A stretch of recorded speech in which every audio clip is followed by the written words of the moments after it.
વિદ્યાર્થી મિત્રો, ગાલા પેપર 3 એનો આપણે હવે સેક્શન બી એનો અભ્યાસ કરીશું.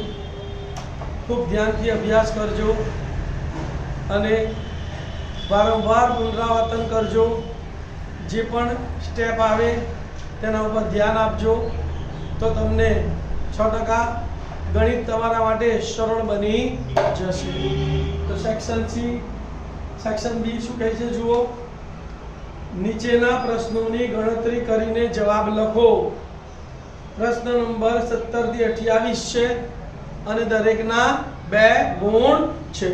તો આપણે દાખલા નંબર 17 દ્વિઘાત બહુપદી 7y² - 11/3y - 2/3 ના શૂન્ય શોધો તથા તેમના શૂન્યો અને સહગુણકો વચ્ચેનો સંબંધ ચકાસો.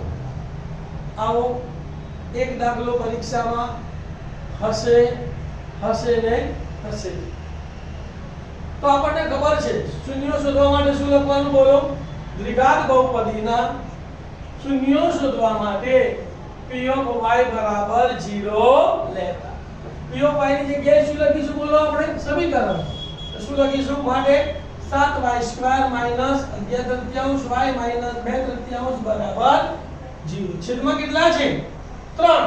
તો 3 લસા આવ્યો. 3 દૂર કરવા માટે બંને બાજુ લસાઅ 3 વડે ગુણતા. આને 3 વડે ગુણ્યો 7 તરી 21y² માઈનસ 3 વડે ગુણ્યો 3 3 ઉડી ગયા એટલે -11y માઈનસ આને 3 વડે ગુણ્યો 3 3 ઉડી ગયા -2 અને 0 ગુણ્યા 3 એટલે 0. આ કે દ્વિઘાત બહુપદી. અહીંયા 21 છે અને અહીંયા 2 છે તો 21 દુ એટલે 7 તરી 21 દુ 42. અંદર એવો ગુણાકાર કરો કે સરવાળો બાદબાકી કેટલા આવે 11. તો 7 દુ 14 અને તરી 42. 14 માંથી 3 જાય તો 11 રહી ગયા. તો મોટો ભાગ 14 નાનો ભાગ 3. બંનેની બાદબાકી કરવાથી 11 આવે છે કે સરવાળો કરવાથી. તો 14 માંથી 3 બાદ કરીએ તો 11 આવે છે એટલે બાદબાકી કરવાથી 11 આવે છે. તો મોટી સંખ્યાને મધ્યમપદની નિશાની, નાની સંખ્યાને વિરુદ્ધ નિશાની. તો આ માઈનસ છે તો આ પ્લસ. હવે અહીંયા પહેલું પદ કયું છે 21y² એટલે અહીંયા 21y લખવાના, અહીંયા 21y લખવાના. અહીંયા 7 વડે ભાગ ચાલે છે. 7 તરી 21 7 દુ 14 તો અહીંયા કેટલા વધ્યા 3y અને અહીંયા -2. તો પહેલો અવયવ શું આવ્યો 3y - 2. અહીંયા 3 છે અને અહીંયા 21 છે તો અહીંયા સાથે 3 ભાગ ચાલે છે. 3 સીતા 21 અને 3 એકા 3 તો બીજો અવયવ શું આવશે 7y + 1. તો બીજો અવયવ 7y + 1 તો ડાયરેક્ટ અવયવ પડી ગયા શું 3y - 2 * 7y + 1 બરાબર 0. બંને અવયવોને 0 સાથે સરખાવી દઈએ તો શું થશે 3y - 2 બરાબર 0 અથવા 7y + 1 બરાબર 0. અને સૂત્ર કરતા બનાવવાનો y ને y સિવાયનું બધું સામે લઈ જઈએ. -2 સામે જાય તો પ્લસ 3 ગુણાકારમાં સામે જાય તો ભાગાકાર. તો માટે y બરાબર કેટલા આયા 2/3 અથવા અહીંયા પણ y ને સૂત્ર કરતા બનાવીએ +1 સામે જાય તો -1 7 ગુણાકારમાં સામે જાય તો ભાગાકાર. તો માટે y બરાબર -1/7. પહેલા શૂન્યને આપણે આલ્ફા કહીએ તો આલ્ફા બરાબર 2/3 અને બીજા શૂન્યને બીટા કહીએ તો બીટા બરાબર -1/7.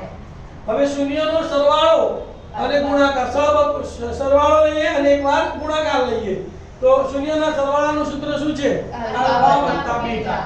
આલ્ફાની જગ્યાએ કેટલા મૂકીશું 2/3 વત્તા બીટાની જગ્યાએ -1/7.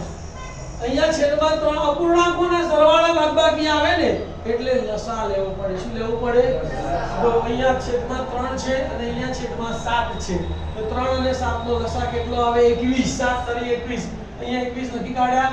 21 લાવવા માટે 2 ને કેટલા વડે ગુણ્યા 7 7 દુ 14 પ્લસ માઈનસ માઈનસ અને આને 3 વડે તો 3 એકા 3 14 માંથી 3 ગયા તો 11/21 એટલે સીધું સૂત્ર લખી નાખવાનું -b/a બરાબર -y નો સહગુણક છેદમાં y² નો સહગુણક બરાબર શૂન્યનો ગુણાકાર આલ્ફા ગુણ્યા બીટા બરાબર આલ્ફાની જગ્યાએ 2/3 ગુણ્યા -1/7. અપૂર્ણાંકોના ગુણાકારનો નિયમ ખબર છે ને અંશનો ગુણાકાર અંશમાં છેદનો ગુણાકાર છેદમાં.